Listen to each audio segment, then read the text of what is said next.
Morning, everybody. Shua Tov.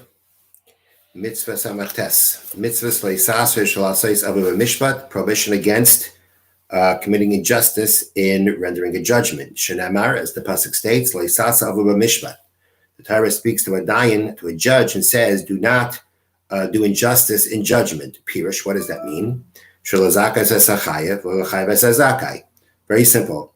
Not to proclaim the guilty innocent and not to proclaim the innocent guilty.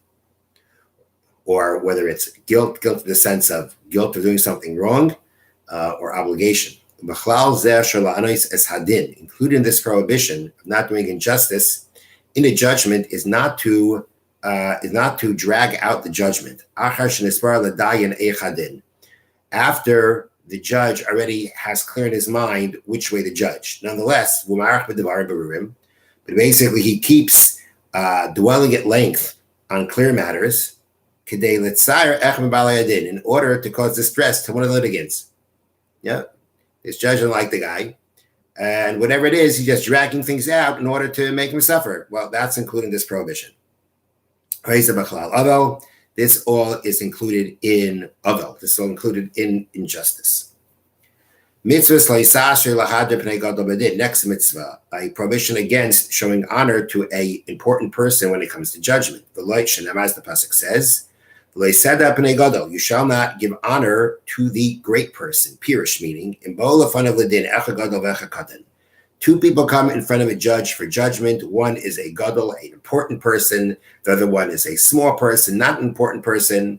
He should not show honor to the greater one. Nor shall he smile at him, show him smile at him more.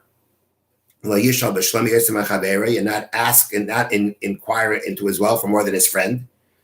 How are you? How are things going? And you don't bother with the other person like that. That all goes into showing honor to the important person in judgment. And of course, understandably, that creates a clear problem of lack of objectivity. And this applies in all places at all times. Next mitzvah prohibition for a judge, not a prohibition against taking a bribe. As it says, you shall not take a bribe. And even if the person says, I'm giving you this to judge the truth.